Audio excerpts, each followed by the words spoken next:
I began cooking out of spite. People made fun of my mom's cooking, and I took it upon myself to cook for her instead and found out that I liked it. I think this is where my sense of independence came from. If I could feed myself and my family, I could do anything else on my own. By the time I graduated from undergrad, I was ready to move out and move on with my life. I found a new passion, writing, and I was determined to make a name for myself as a journalist. I snagged a job straight out of college and threw myself into my work. I climbed the ranks pretty quickly and took over the lead city government and police beats. During the pandemic, my responsibilities grew as reporters quit and the news cycle burgeoned with the ever-changing state of COVID-19. Every Wednesday at 2 p.m., I submitted around 15 to 20 articles. And after a long drive home, I'll come home to my dog and the mice that lived in my ceiling. On the rare occasions I had the energy to cook, I cooked for sustenance and nothing else. Then, the cycle would start over. Cooking soon became a job of its own.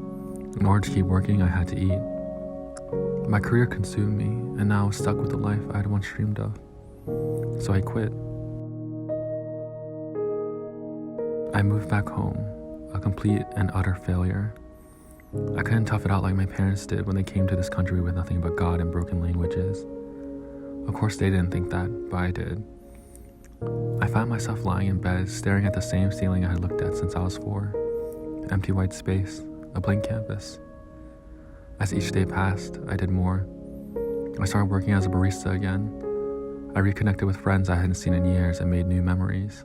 And of course, I cooked and ate with my family. For Marcel Proust, all it took was a single, tea-drenched Madeleine to access the deep recesses of his memory.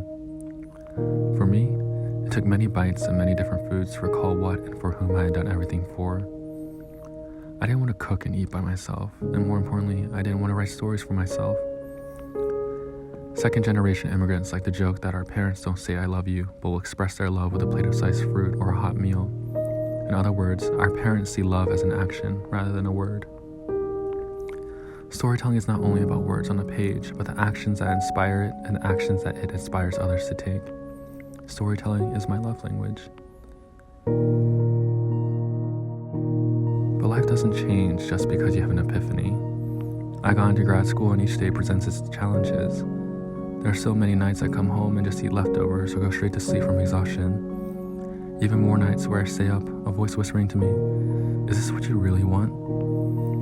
But I'm aware now that what I need is not accolades or good grades, but people to share the good, the bad, and the in-between with. To rely on and be relied on. To remind me that there's purpose behind my writing beyond what I achieve from it.